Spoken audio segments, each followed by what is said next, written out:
if I'm a GraphQL server, you're a GraphQL client, you can query me for data and I'll respond to you with data. But you can also query me for, hey, what models do you have? And I'll tell you the models. And then you can say, but can you describe this product model for me? And then I'll tell you, hey, product has an ID and a name and a nested brand. So that ability makes GraphQL the coolest thing. It's common to have, we have the next big database, we have the next big this. But to have technology that changes the politics of how a team works, that's very rare. And it's amazing that we've gotten this far in such a short amount of time. Hey, this is Brian, and you're listening to JAMstack Radio, a bi-weekly series where we discuss the JAMstack, a new way of building websites and apps that are fast, secure, and simple to work with. JAMstack Radio is brought to you by Heavybit, a program dedicated to helping startups take their developer products to market. For more information, visit heavybit.com. If you're interested in being a guest on the show, or if you'd like to suggest a topic, find us on Twitter at JAMstack Radio. So, welcome to another installment of JAMstack Radio. In the house, we've got Tanmai Gopal. Hi, folks. I'm Tanmai. I'm one of the founders at Hasura. We do GraphQL on Postgres. Cool. Let's just start there. What is Hasura? What sort of problems are you guys solving? Absolutely. So the core of the product is essentially that we help teams kind of start getting productive with GraphQL super fast, especially real-time GraphQL, because real-time GraphQL is a little hard to do. What do you mean by real-time GraphQL? Like GraphQL subscriptions or live queries. Basically, you want to build an application that's kind of reacting real-time to things that's happening in the backend, right? Okay. And so we kind of provide that API layer, and we create that API layer automatically on top of an existing database or a new database. So today we have Postgres. Eventually we'll have other databases as well. But that's kind of what the product does. So the aim is to kind of help people get productive with the CRUD and the real-time part of GraphQL. Yeah. So typically if you look at an application, a bunch of it is CRUDy or needs real-time.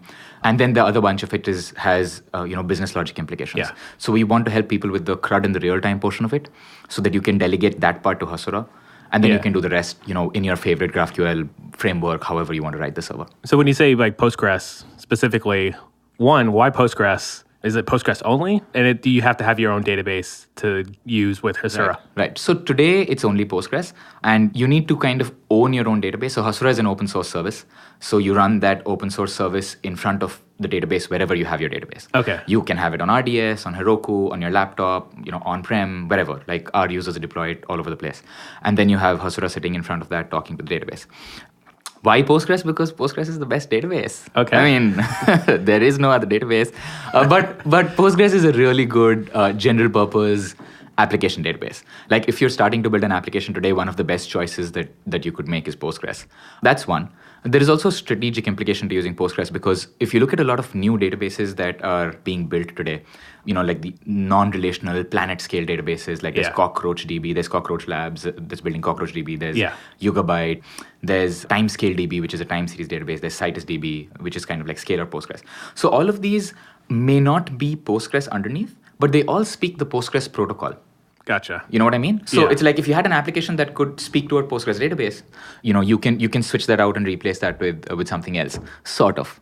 Okay, interesting. So that works out well. So you say your open source protocol. So your entire product is open source? It's completely open source, 100%. Okay. Yeah, I've got more follow-up questions for that. But to talk more about Hasura and how it sort of stands in the middle, what sort of are we? So a lot of the listeners actually are familiar with GraphQL and Prisma, right. And so to use that context, how would you compare against a Prisma? Got it. So I think a little bit of the technology sounds similar. Prisma helps you get GraphQL on top of a database, and so do we. But the positioning in the product is very different. So for example, Prisma is what is traditionally called an ORM if you're building an application, right? Yeah. You typically have a front end, a back end, and a database. Yeah. And then the back end has to talk to the database, right? Whatever business logic you write has to talk to the database. And that uses an ORM. So if you were using Java, you would use a JDBC connector. If you were using Rails, you would have Active Record. If you were using Python, you'd have SQL Alchemy. With Node, you'll have Next, Sequelize. So these are the traditional ORMs. And what Prisma wants to do is replace those ORMs with GraphQL using Prisma. So Prisma sits between the database and your business logic. And then your business logic kind of goes through that. Okay. We're very different. We're more like AppSync. Okay. Where we're saying that, hey, write your own GraphQL service just the way you want to. You use Prisma, don't use Prisma, whatever you want to do. But the CRUD and the real-time portion of your GraphQL API, that's the bit that we'll do. So what Hasura does is it gives you that GraphQL API on your database, but it gives you access control so that you can. It's not like direct access to your database. But Hasura also does schema stitching.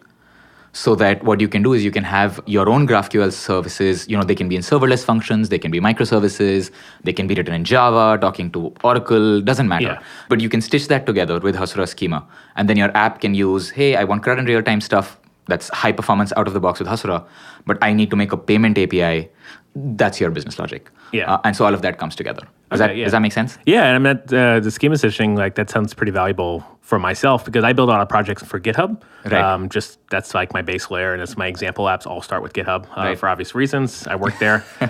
So schema stitching is something that's really front of mind for myself, but I've never really had a good solution for it. And I know we've had a lot of the community members in GraphQL provide solutions, but they all seem challenging or maybe scratch a couple checkboxes, Right. but it doesn't really Right. check a lot of my boxes. Mm-hmm. So I've always been challenged in trying to approach schema stitching, and I've sort of given up on it in the last 6 months and sort of trying to wait until there's a Better solution. Yeah, a better solution, something I could just drop in. Right. And it sounds like Hasura is It's trying to give you that experience. So you should try it out and let me know what you think about it. Okay, yeah, I wasn't even aware of that feature set, so I'll definitely try it out. Yeah. So the reason you're here in SF and we're talking face-to-face is because you were here for a number of conferences too as well. So what sort of conferences have you been at?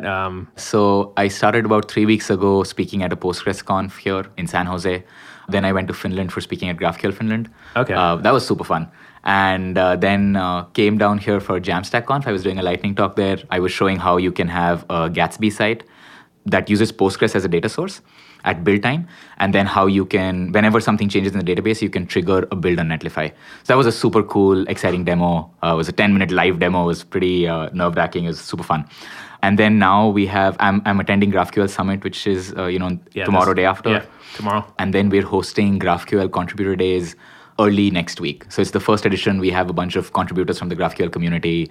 Lee Byron, we have Uri Goldstein, who's just built a bunch of new tools, kind of putting everybody together in a room and discussing a few advanced problems with GraphQL or scaling large apps in GraphQL.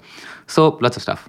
Yeah, I'll be in attendance. Actually, I just RSVP'd for that for next Monday as well. Oh, awesome. Yeah, Great to see you there. One of the organizers, I think, reached out to me. Sweet. Awesome. Yeah, I'll definitely be there.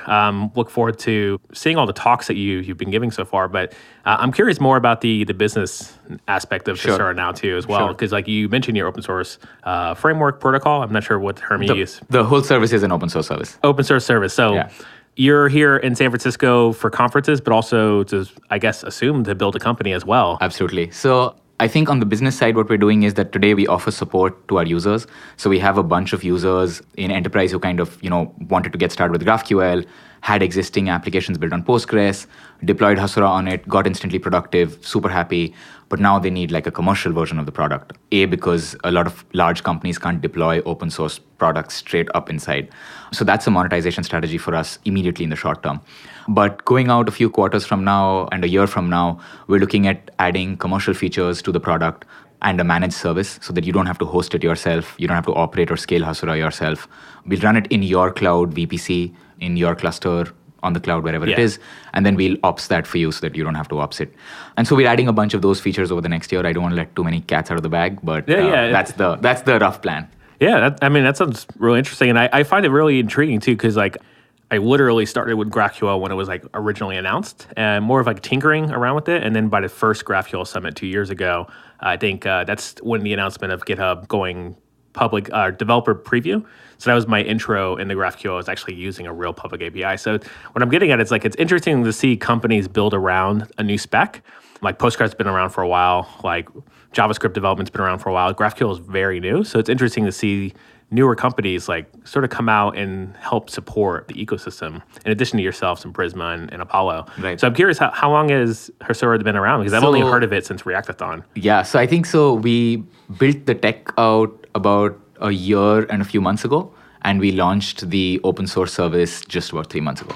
3 months ago. Okay, wow. Yep. I think when we first met at the Reactathon earlier this year, we were just starting to add support for GraphQL. Okay. And then we were just getting early feedback from users about what they think about GraphQL support. Gotcha. And then we kind of built that out, polished that up, and then launched that. Wow, that was quick. Yeah. I mean, you already had branding and a logo at that point? Yeah, we did. Yeah. Okay, it's like the in high school.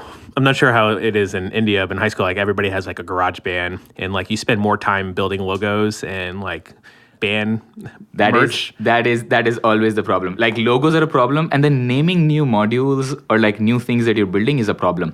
And it's such a big problem that you can't start writing code because you need to name your folder something. Yes. And then you're like, what do I call this folder, right? Like, and whoever is the first person to name the folder has unofficially named the project. Yes. Like that has happened. Like you cannot undo that action. Yeah, that I actually a previous company I worked at, actually Netlify, I would actually name new projects intentionally really bad to see if I could just force other people to review the naming structure and convention.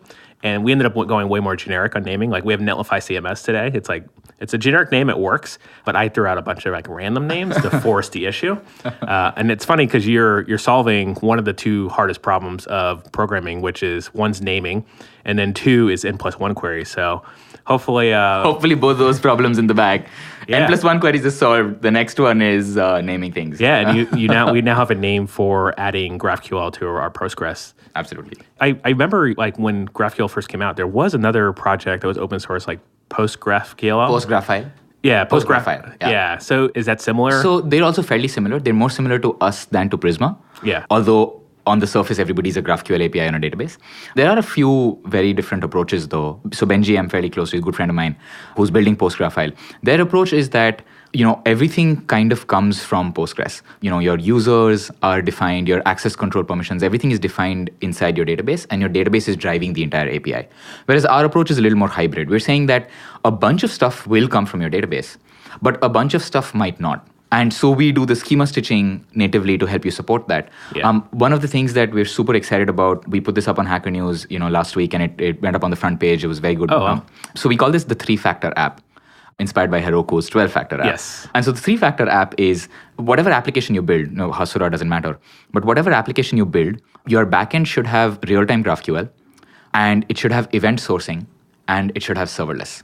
So the idea is that, instead of traditionally building an API where I create an order and then I wait for the API to talk to 3 other microservices, orchestrate that and say, hey, validate order, make a payment, check with the restaurant if it's open or not, and then return the response, right? Instead of doing that, the approach that you can take is create the order, get an order ID as a response, subscribe to the order ID to see what changes are happening on the app because it's real time. Yes. So for the user doesn't have to wait, right? The user has this experience of saying, create order, chuck, created. Now you have like 3 tick boxes, waiting to happen. What's happening on the back end is that instead of your API kind of orchestrating a workflow, you emit events. And those events trigger serverless functions. And that is super cool because people want to move to serverless, right? And when people want to move to serverless, they need this event system. And so that's actually what Hasura does as well. And this is something we added very recently. And most of our users are kind of moving towards that event-driven framework. So they're saying, CRUD real-time Hasura, some APIs schema stitching, and as much of my code as possible, let's put it into the event-driven serverless stuff because that can scale. Like I don't have to worry about it scaling, right? Emit an event, serverless function comes to life. Yeah. Emit 10,000 events, 10,000 serverless functions come to life. So that's kind of what we're going after. So it's a little different. So does Hasura provide interactions with serverless functions as well as like deployment strategies as well? Is that part of not deployment, but triggering serverless functions. So integration with serverless functions to trigger them. And that's what I was demoing at JAMstack Conf with I was using Netlify functions, which is like a nice wrapper on AWS Lambda. Yep. And so that's what we were demoing. We were like, hey, something changes in the database. Let's trigger a Netlify function, make it do a build for us. You can make it do anything. Yeah. In our case, let's make it do a build, right? So yeah, that makes a lot of sense. Yeah, Netlify probably really appreciates that with the JAMstack architecture. Like exactly. They handle the static deployments, but to create things real time, like they definitely created Netlify functions for your use case, which is great. I'm curious, could we sort of go back in time? I'm curious, what was your introduction to GraphQL? What made you want to start a company, and how did you get introduced to this? Right. So it's a little bit of a convoluted story. So we always had this hypothesis that API development should be far simpler than it currently is. Yeah. There's a lot of boring work that you're doing. Like CRUD in real time, it's boring. Like, why is everybody writing those APIs again? Like, write the smart stuff, write the cool features. Why are you doing this, right? And so we always wanted to automate that portion, right? And so what we'd done a year ago when we first built this, and we were just building this out, we had JSON APIs. We heard about GraphQL and we were like, nah, yeah, what is this? What, a new language? I don't need a new language on the client. I have JSON. Like, why would I want GraphQL? And then every time we would talk about our JSON APIs, it would sound as if I'm describing a GraphQL API. I'd be like, hey, instead of having multiple API endpoints, why don't you have one JSON query to fetch exactly what you want? Yeah. And then I'm like, if I just replace JSON with GraphQL, that sounds like I'm describing GraphQL, right? And I think it was our immaturity in not understanding that the key feature, and I did a blog post talking about why you should not build a JSON API and you should build a GraphQL API. And the key insight for me was, what's awesome about GraphQL is not the query language. Like Netflix Falcor has it, OData is another spec. They all allow you to fetch data in a single query, avoiding that whole multiple REST query problem. And so did our JSON API. But the coolest thing about GraphQL and any GraphQL server is introspection. Like every GraphQL server, like if I'm a GraphQL server, you're a GraphQL client, you can query me for data and I'll respond to you with data. But you can also query me for, hey, what models do you have? And I'll tell you the models. And then you can say, but can you describe this product model for me? And then I'll tell you, hey, a product has an ID and a name and a nested brand. So that ability makes GraphQL the coolest thing, because that's what's happened in the community. Everybody has built such amazing client-side tools. App developers have an amazing experience. Like imagine the experience that, I have an IDE. And in my IDE, when I'm building an Android app, I'm getting an autocomplete for my API. Yeah. That's insane, right? Like that experience for an application developer is amazing, because I don't have to go to like an Excel sheet where there's documentation or Swagger where there's documentation or worry about like a typo. My IDE is giving me that feedback because the community has built tools to like use that introspection of the GraphQL server, to build cool stuff. Like you have Apollo clients doing caching for you. You have this IDE tooling. You have Ivan at API Guru who's built a GraphQL Voyager, which kind of visualizes your GraphQL API for you. So that's really what makes GraphQL amazing, right? It's the ability for GraphQL to spawn community tools like us or like anybody around it. And that's something that we didn't understand before actually using GraphQL. Yeah. And then once we used GraphQL, we were like, we are the stupidest people on the planet who have not added GraphQL support. Yeah, your story is we've had quite a few people actually share their story of how they got into GraphQL. Like this is not a GraphQL podcast, but we've had quite a few GraphQL stories shared. And I think Coursera comes to mind, where they were building their own API sort of introspection tool on top of REST and JSON.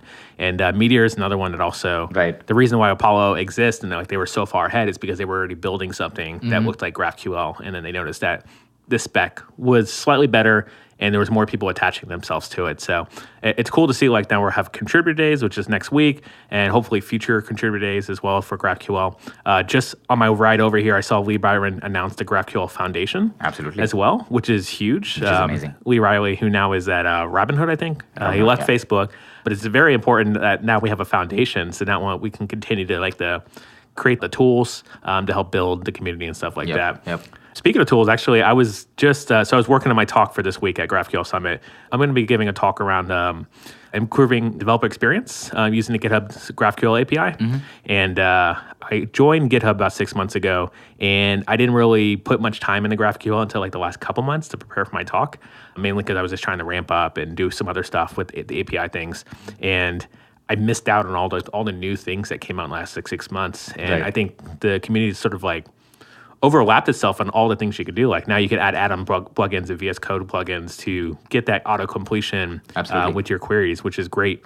And one of my biggest gripes for the GitHub API was when I was using it outside of GraphQL is that all the information for like the reference points were all built over the 10-year span of the API being existing. Right. So there's a lot of like weird, like this endpoint has this sort of data, this format type. But then when you go to like issues, you'll have a whole other format types that are being returned. So you have to sort of plan for all the breaking changes that happen over the past like 4 versions.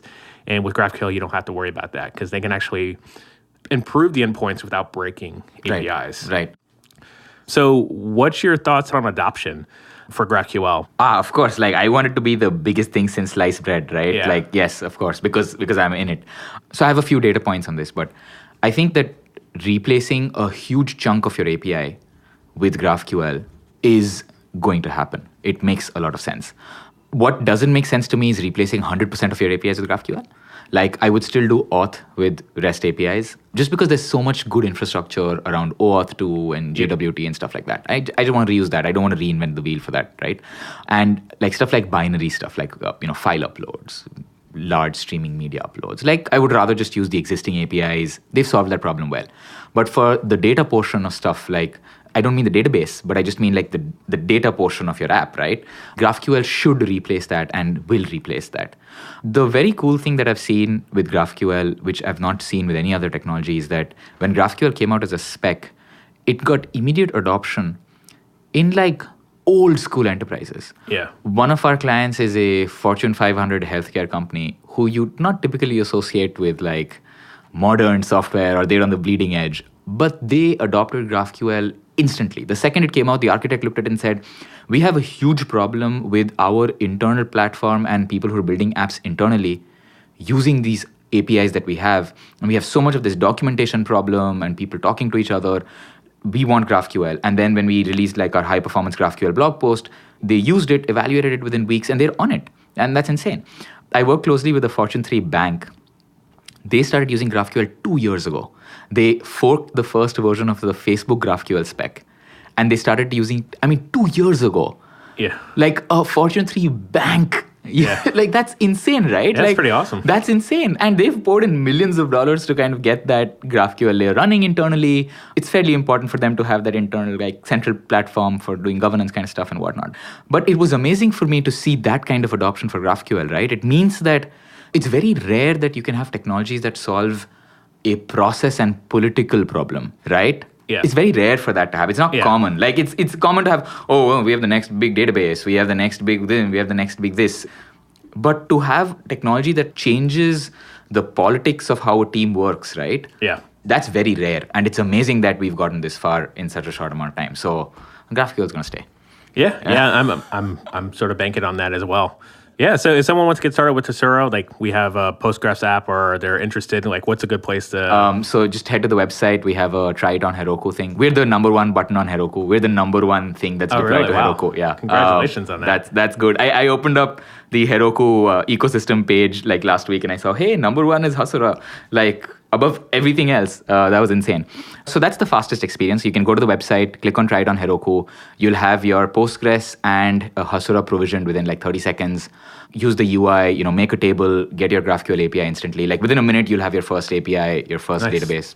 Cool. Well, Tanmai, thanks for coming on and talking about Hasura. I'll transition us over to Jam Picks. So these things are things keeping you going. Food, music picks, technology picks, all the above. And since you're so well prepared, would you like to go first as our guest? Absolutely. So I'm from all over the country in India. I'm technically from the north. I lived in the west, and I spent like the last decade in the south. And my favorite kind of food is a South Indian breakfast. There is nothing in the world that comes close to a South Indian breakfast.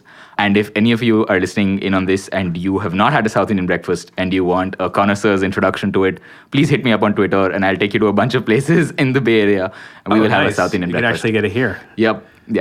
There are a bunch of nice places that have it. Well, you'll be here for a while, so I need to hit you up.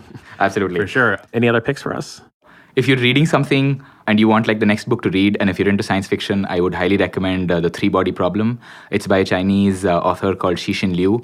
It is the most mind-expanding book that you will ever read, and it's very contextualized to the way China sees itself, in the way the space race is kind of evolving. And it's amazingly insightful. It's very well written, amazing ideas, and so you should definitely give that a read. All right, so I've got some picks, and my first pick is going to be GraphQL Summit. So it's happening this week. By the time this comes out, the videos will be on YouTube. So to check out my talk on the GitHub GraphQL API. Also, one of my coworkers will be talking about how we built the GitHub GraphQL API. So it's probably the most detailed information to date as far as what GitHub's done. So check that out. And also check out my talk from last year about if you're interested and you don't have a Postgres API and you just have a REST API that you want to get GraphQL in. I did a lightning talk on working with complicated APIs the same way. And I talked about building wrappers, so gateways, awesome. Leveraging existing tools like Launchpad, which now you can use like serverless functions to do this as well. Got it. So check that out if you're interested. I have a Reddit I've been actually following as of recent, which is Frugal Male Fashion. This Reddit actually provides like awesome tips on like things that are on sale and clothing. And I mentioned this because since I lived in the Bay Area, I've been using Amazon to buy all my t-shirts. So previously, the now forgotten American Apparel, you can get like $4 t-shirts, American Apparel shirts. So When I moved here, all I did was go to meetups and collect tech t-shirts. And I realized those were the most comfortable t-shirts. So I was like, well, I don't really want to like wear other people's brands, but I'll wear this shirt because it's so comfortable. So I started buying them on Amazon for like $3 or $4 a pop. And then American Apparel went out of business. So I've recently discovered, thanks to Frugal Male Fashion, that canvas tees, I've been using, buying all tall tees.